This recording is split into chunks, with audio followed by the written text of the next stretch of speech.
ရိ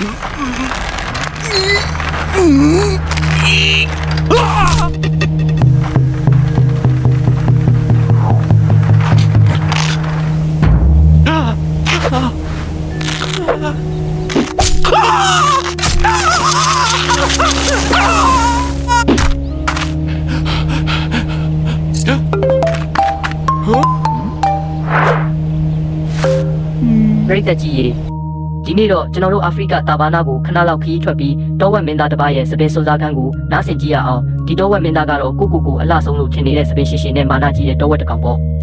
သူ့ရဲ့စပယ်အလှကိုဘယ်လောက်တောင်မြင်လို့လဲဆိုရင်မှတ်မပါရင်တောင်ရေအိုင်တွေကသူ့ပုံရိပ်ကိုငုံကြည့်ပြီးအားရပါရပြုံးပြတတ်သူပါဒီနေ့တော့ဒီတောဝက်မင်းသားကနေဝင်စည်းစာအချိန်မှာကြောက်ဆောင်ထိပ်ပေါ်တက်ပြီး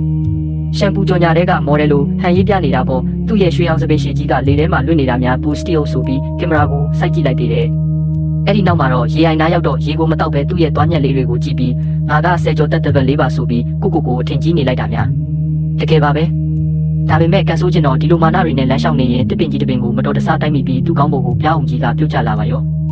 တောဝက်မင်းသားကလည်းပြားအောင်ကိုအုပ်ထုတ်လို့တင်ပြီးဒီဒီဇိုင်းကလည်းမိုက်တာပဲခက်ရှိပြေးတဲ့ fashion ဘောကဆိုပြီးဟန်ရေးပြနေတော့ပြားတွေကဝိုင်းတုပ်ပါလေရောအဲ့ဒီတော့မှပြားတွေငါရဲ့လှပတဲ့စပင်တွေကိုမထိနဲ့ဆိုပြီးအော်ဟစ်ပြီးထွက်ပြေးရပါတော့တယ်ပြားရီရန်ကလွတ်ဖို့ရေအိုင်ထဲခုန်ချလိုက်တော့လဲကန်ဆိုးမသွားလေရမိုးလိုက်လို့ရွာဆိုတလို့ရေထဲကပြန်တက်လာတော့သူ့စပင်တွေကအဖော်စပင်ကြီးဖြစ်သွားပါလေရောဟာ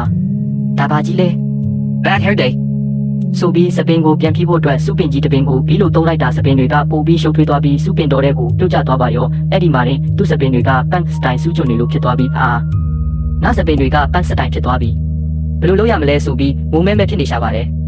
ဒါနဲ့ပဲစုပင်တော်တဲ့ကနေလွတ်လာပြီးတစ်ပင်အောင်မှာနားနေတော့တကိုင်းတစ်ခုကနေပြားရည်တစ်ဆက်ကနေအောင်ကြီးကိုချက်ပြီးလေးစားရောင်ကြီးလိုသူ့အမီးကိုထိပြီးမီးဆွဲသွားပါရော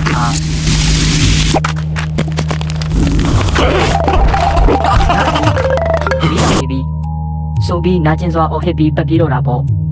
ဒီလိုနဲ့မီးလောင်နေတဲ့အမီးနဲ့ပတ်ပြေးရင်၆တွေ့နေတဲ့မျက်ခင်းတွေကိုမီးကူးဆက်သွားပြီးတောမီးကြီးဖြစ်သွားပါရောတာဘာနာတစ်ခုလုံးမီးလောင်တော့တာပေါ့နားရဲ့လှပတဲ့တာဘာနာလေးနားစပင်တွေဆိုပြီးမီးတောက်တွေကြားကနေအသက်လူပြီးပြေးရပါတော့တယ်